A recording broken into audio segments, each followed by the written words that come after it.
Guys, Hare Krishna, Radhe Radhe. Welcome back to my channel. তোমরা কেমন আছো? আশা করি তোমরা ভালোই আছো, আর আমিও ভীষণ ভালো আছি।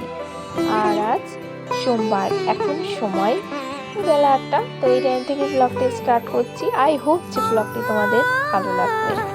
তো বন্ধুরা, আজকে ভেবেছিলাম একরকম ভিডিও করব।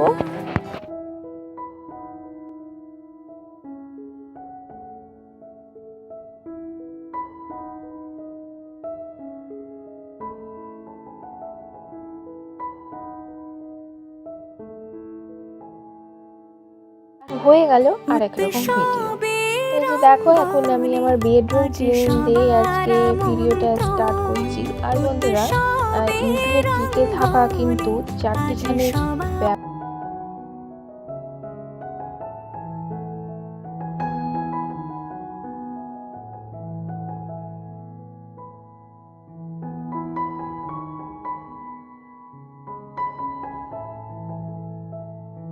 ব্যাপার নয়, অনেকটাই ধৈর্যের প্রয়োজন। যেমন ধরো, আমি অনেক দিন আগে চ্যানেলটা ওপেনিং করেছিলাম, মাঝে ভিডিও করতে করতে বন্ধ দিয়ে দিয়েছি, আবার শুরু করেছি। এখন জানি না কি হবে, তবে হ্যাঁ, সবটা কিন্তু তোমাদের হাতে।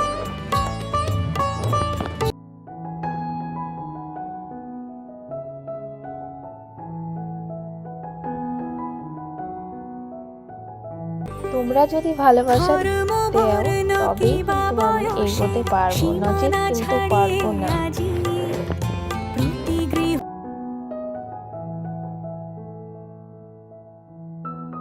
আর এইভাবে কিন্তু জন্ম হয় একটা ব্লগারের। কেউ কিন্তু মায়ের গর্ভ থেকে ব্লগার হিসাবে জন্ম নেয় না, কর্ম হিসাবে তার জন্মটা হয়ে যায়।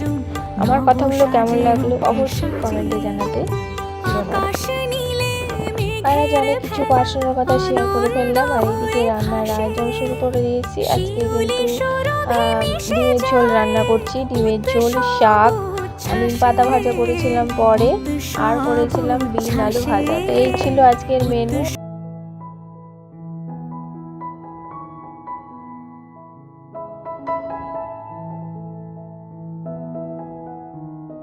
জানো তো, ভয় দিচ্ছি পুরো ঘুমাবো ঘুমাবো ভাব একটা চলে এসছে।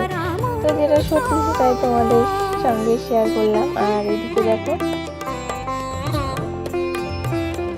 রান্না বান্না সমস্তটাই হয়ে গেছে।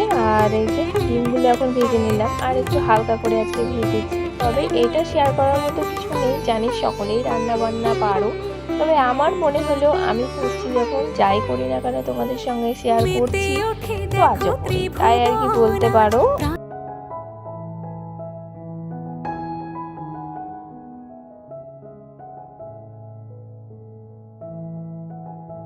আর বন্ধুরা, একদিকে রান্না করছি আর একদিকে মশলা করছি, আর এইদিকে এই যে শাকও কেটে নিলাম। এইভাবেই রান্না বান্না করতে হয়। আর জানো তো, কারেন্ট নেই, সেই জন্য আজকে পাটাতেও বাটিনি আর মিক্সিতেও করিনি, মানে হাম্বাগুড়িস্তায় ছেঁচে আজকে রান্নাটা করেছি।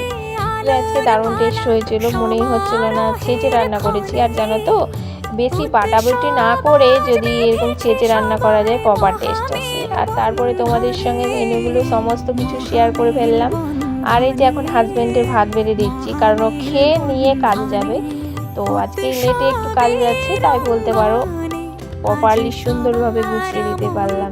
তো